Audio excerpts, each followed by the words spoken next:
Melissa Marie here. Welcome back to my channel. So for today's video, I wanted to touch on something that I get hundreds and hundreds of questions about daily, and that is all about hair growth. So I have done a video on hair growth. I shared a few of my top tips like earlier on in my natural hair journey, but I feel like at this stage, like I've learned a lot more, and I can actually attest to some things that I have been doing religiously and consistently since the beginning of my natural hair journey. So I just wanted to do like an updated hair growth video. I'm gonna be sharing a lot that I've learned over this past year and a quarter or so that I've been natural, as well as things that I've learned from hairstylists, Diva Curl certified peeps. Like, I'm gonna be spilling all the tea, giving you all that I got. So if you're interested in hearing about all of that, then just continue to watch.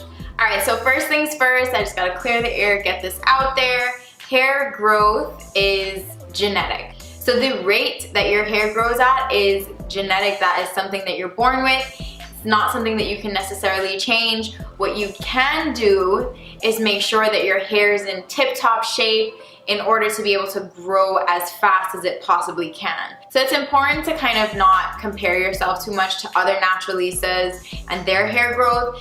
Just because your hair isn't growing as fast as somebody else's hair does not mean that you're necessarily doing something wrong. It could just be that that's just the way that your hair is genetically wired. With that being said, it is a possibility that there are some things that maybe you are doing that can inhibit your hair from growing as fast as it possibly can.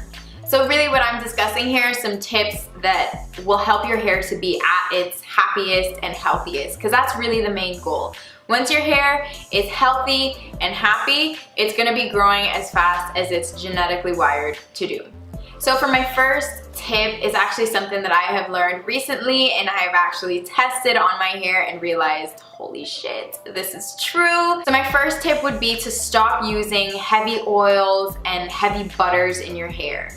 Now, when I first started out my natural hair journey, I thought like, oh, give me all the butter, I need all the moisture, give me all the oils. I even did a little porosity kind of video as well, and for low porosity hair, they said, you know, you need to seal in the moisture with some oil and blah, blah, blah. But I have since learned different. So how you can think about it is that oil and water, when you try to put them together, they never mix, they just completely repel each other. And so when you're putting oil in your hair, it's actually gonna repel any other water from getting back into your hair. Especially when you are just continuously using oils on top of oils and butters and more oils. All you're doing is adding more buildup to your hair, and that could actually in turn make your hair drier, because there's so much like caked up on your strands that the water isn't able to get in, and then you end up with dry hair that's just really upset with you, and then it just doesn't want to grow. I actually did learn this from a Diva Curl certified hairstylist, and at first I was kind of just like, nah, my hair needs oil, like what are you talking about? But I actually gave it a try and stayed away from my heavier products and started using more light products like Diva Curl products. Amazing. Camille Rose also has some really amazing products that are really moisturizing but not like a super heavy butter.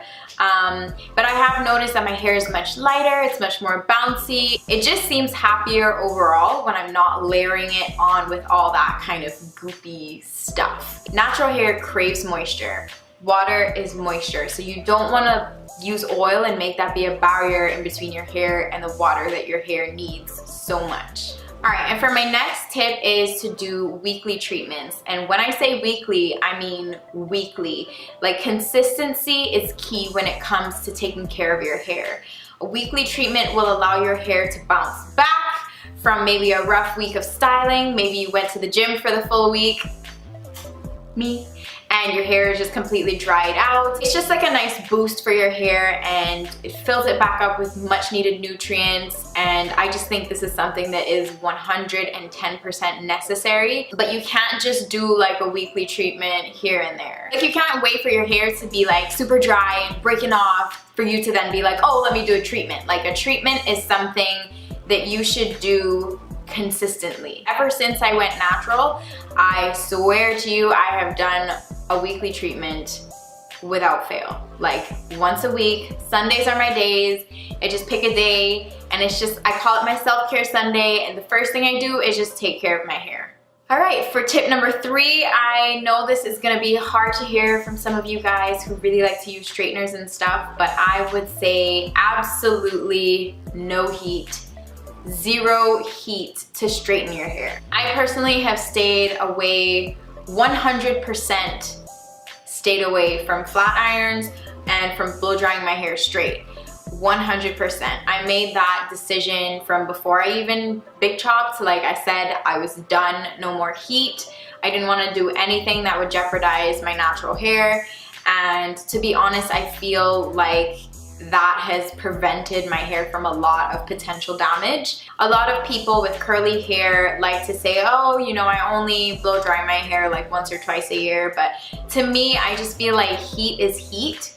And once you have put that into your hair, it's kind of like, it doesn't matter how often you do it. Obviously, if you do it more often, then your hair is going to be more damaged.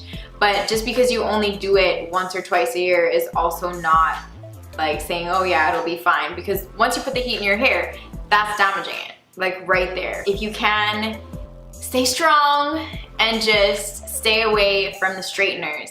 The only time that I ever have used heat in my hair is when I'm drying it with a diffuser, and even then I kind of like to keep it on like a more warm setting rather than the fully like hottest setting. I really feel like that has helped my hair to stay very happy, to stay very moisturized and bouncy and just in an optimum state. All right, tip number 4 is something that I noticed or started doing maybe halfway in my natural hair journey. So I went to San Francisco for my first trim, and I found a Diva Curl certified hairstylist over there, and she was the one who taught me the importance of finger detangling. When I went to her, I was super frustrated. I was having really frizzy hair and I just couldn't understand it. But what I learned when I went there is that the reason why I was experiencing frizz is because I was brushing my hair. So I had a Denman brush, and every time in the shower, whenever I would put in a deep conditioner, I would then go through and brush out my curls. And I know it works for some people, but for me, it absolutely did not work. My hair was just a hot mess.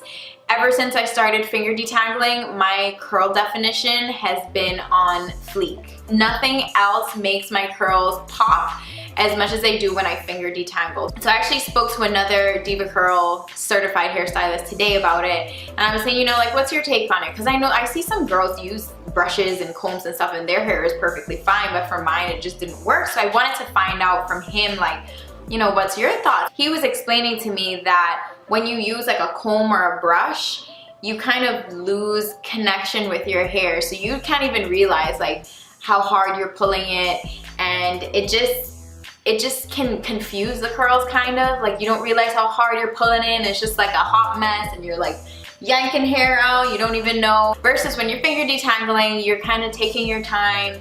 Definitely have to do it into small sections. It is more time consuming, but for me, I have seen a major difference in my curls. My curl definition is popping whenever I just take the time to just go through and finger detangle. All right, tip number 5 is something that I've also just started recently, and that is doing a full refresh of my hair twice a week. So like I said earlier, every week I do a weekly treatment. So that's one of my full refreshes of my hair. And then I'll do it like on a Wednesday or a Thursday during the week. I'll go ahead and completely drench my hair again.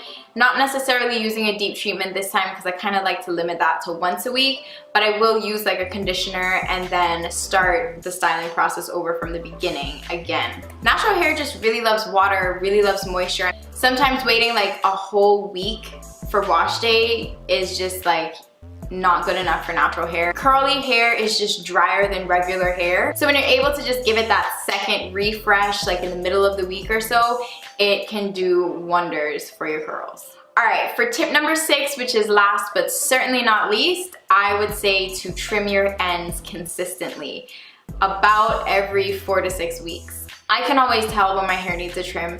It speaks to me, I swear to you.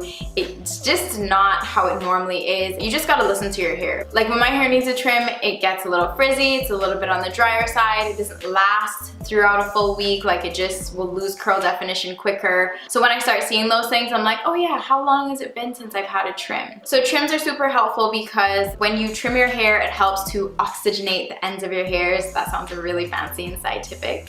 But it just allows your hair to breathe more, your dead ends are gone, and it just gives it new life. And I've also noticed that whenever I get a trim, about like within that next 1 to 2 months after, my hair grows like a freaking weed. I don't know, it's like magical. You think like, oh, I have really short hair and I never want to cut it because I want it to be super long.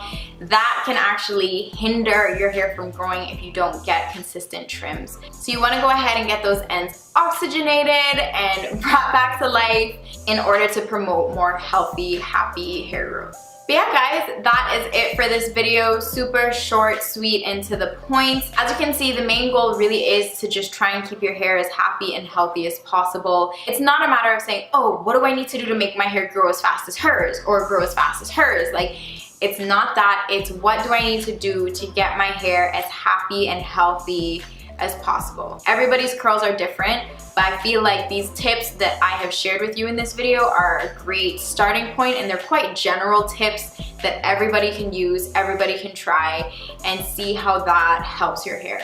I hope you enjoyed this video, guys. I've been wanting to do an updated video just based off of all of the questions that I get on this topic. So if you guys have any further hair growth tips, please go ahead and comment them below. Your girl needs to see them, other girls need to see them, we all need to see them. Let's just share all the hair growth tips down below, okay? As always, if you like this video, go ahead and give me a thumbs up, and also please do not forget to subscribe. Let's help my channel grow, y'all. We gotta do this together. Don't forget to also hit that notification bell so that you can know every time a new video drops. Anyways, thanks for watching, guys. I will catch you in my next video. Bye.